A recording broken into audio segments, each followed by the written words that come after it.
जैसा आप बनना चाहते हैं वैसा नहीं बन पा रहे हैं, तो जानिए उसका असली कारण गौतम बुद्ध की कहानी से। नमस्कार दोस्तों, आप सभी को, क्या आप जैसा बनना चाहते हैं वैसा नहीं बन पा रहे हैं, या जो आप चाहते हैं अगर वो नहीं हो रहा है, तो आज की यह कहानी आपके लिए ही है। दोस्तों, इस कहानी को ध्यान से अंत तक जरूर सुनना। दोस्तों, अगर आप इस कहानी को अंत तक ध्यान से सुनते हैं तो आपको इस कहानी से कुछ ऐसा सीखने को मिलने वाला है जो आपको आपकी लाइफ में बहुत काम आने वाला है। इसलिए इस कहानी को अंत तक अवश्य सुने। लाइफ चेंजिंग गौतम बुद्ध की कहानी। दोस्तों, आज आपके पास जो कुछ भी है वो इसीलिए नहीं है कि आपकी किस्मत में इतना ही लिखा था या फिर आपकी किस्मत ही खराब है, बल्कि वो इसीलिए है क्योंकि आप इतना ही डिजर्व करते हैं। दोस्तों, यह प्रकृति बड़ी ही न्यायप्रिय है। ये उसे उतना ही देती है जितने का वह हकदार होता है। चाहे वो ज्ञान हो या धन, अभी आपके पास उतना ही है जितने की आप हकदार है। लेकिन अगर आपको इससे भी ज्यादा चाहिए तो आपको उसके काबिल बनना होगा। दोस्तों, ऐसा कौन सा गुण है जो आपको काबिल बनाता है? क्या आप उस गुण के बारे में जानना चाहते हैं? अगर आप जानना चाहते हैं तो आप गौतम बुद्ध के जीवन की इस कहानी को अंत तक ध्यान से जरूर से सुने। दोस्तों, इस कहानी को सिर्फ समझेगा मत, बल्कि इस कहानी को अपने भीतर उतर जाने दीजिए। तो बिना समय को गंवाए चलिए कहानी की शुरुआत करते हैं। गौतम बुद्ध के जीवन की शिक्षाप्रद कहानी जो आपका जीवन बदल देंगी। दोस्तों, एक बार गौतम बुद्ध को एक सभा में भाषण करना था, और जब सभा का समय हुआ तब बुद्ध वहां आए और बिना कुछ बोले ही वहां से चले गए। तकरीबन 100 से भी ज्यादा लोग बुद्ध का उस सभा में इंतजार कर रहे थे, और बुद्ध के इस तरह के व्यवहार को देखकर सभी लोग बहुत चौंके, लेकिन किसी ने भी बुद्ध से कोई भी प्रश्न नहीं किया।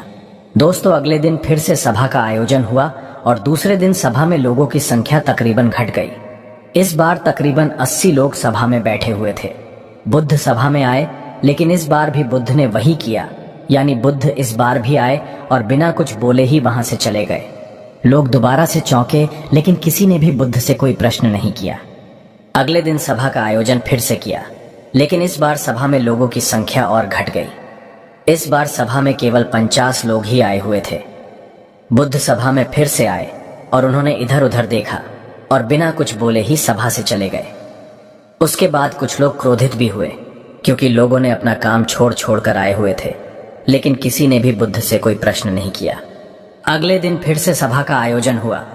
दोस्तों, आप लोग जो इस कहानी को सुन रहे हैं, आप में से भी कुछ लोग मन ही मन यह कह रहे होंगे कि अरे कितनी बार सभा का आयोजन होगा, और आप लोगों को भी इस कहानी को सुनते वक्त इरिटेशन होना शुरू हुआ होगा।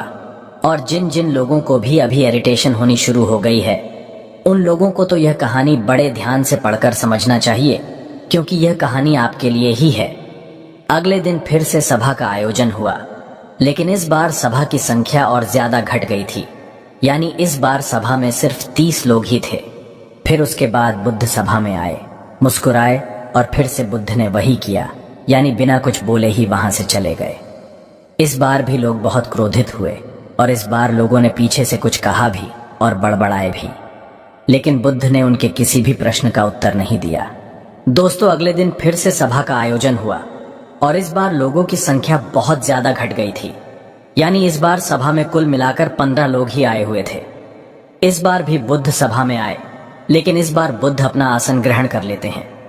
फिर बुद्ध बोले, और बुद्ध ने उन 15 लोगों को उपदेश दिया, और वे 15 लोग ही बुद्ध के भिक्षु बन गए, और आगे चलकर उन 15 लोगों ने ही बुद्ध के ज्ञान को अलग अलग दिशाओं में फैला दिया।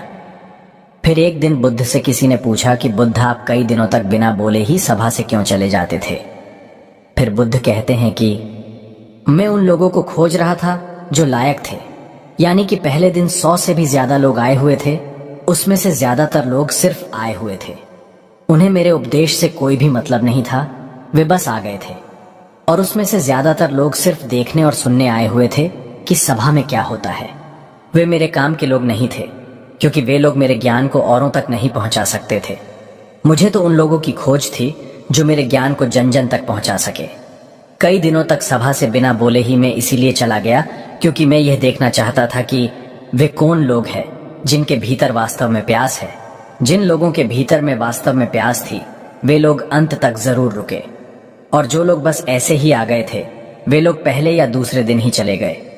जिनके भीतर धैर्य था उन्हें मुक्ति का मार्ग भी मिला, और जो लोग जल्दबाजी में थे वे लोग अब घर में बैठे हुए हैं।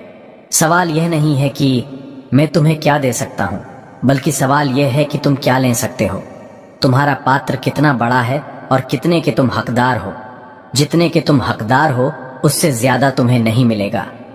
फिर वह व्यक्ति बुद्ध से पूछता है कि बुद्ध लायक कैसे बने। फिर बुद्ध कहते हैं कि धैर्य के द्वारा जिस व्यक्ति के अंदर धैर्य है वह अपने जीवन में कुछ भी पा सकता है। सभा में जितने भी लोग आए हुए थे और उसमें से अंत तक वही रुके जिनके अंदर धैर्य था। चाहे तुम्हारे जीवन में तुम्हारा लक्ष्य जो कुछ भी हो, लेकिन तुम बिना धैर्य के सफलता के चरम तक नहीं पहुंच सकते। फिर वह व्यक्ति बुद्ध से पूछता है कि कोई व्यक्ति अपने भीतर के धैर्य को कैसे बढ़ाए। बुद्ध कहते हैं कि निरंतर अभ्यास के द्वारा हम अपने भीतर के धैर्य को बढ़ा सकते हैं। जैसे कोई व्यक्ति जब ध्यान करना शुरू कर देता है तो उसका मन उसके सामने कई सारे अड़चने लाता है, लेकिन उसका धैर्य उसे एक दिन उसके लक्ष्य तक जरूर पहुंचा देता है। फिर वह व्यक्ति बुद्ध से कहता है कि मैं समझ गया, बुद्ध में समझ गया, यानी मुझे धैर्य के साथ निरंतर अभ्यास करने की आवश्यकता है। दोस्तों, अब आपको समझ आ गया कि आपके पास वो क्यों नहीं है जो आप पाना चाहते हैं, क्योंकि आप उसके लायक नहीं हैं।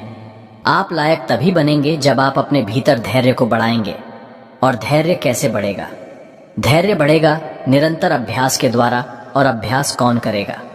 अभ्यास करेंगे आप, तो फिर करते क्यों नहीं? दोस्तों, खुद से ईमानदारी के साथ एक प्रश्न जरूर पूछिए कि जो आप भविष्य में बनना चाहते हैं उसके लिए क्या आप धैर्य के साथ कर्म कर रहे हैं? दोस्तों, अगर उसका उत्तर नहीं है तो अपनी असफलता के लिए जिम्मेदार आप खुद होंगे। दोस्तों, आज की यह गौतम बुद्ध की शिक्षाप्रद कहानी आपको पसंद आई होंगी तो नीचे कमेंट बॉक्स में यस जरूर लिखें, और उसके साथ ही इस कहानी को अपने दोस्तों के साथ शेयर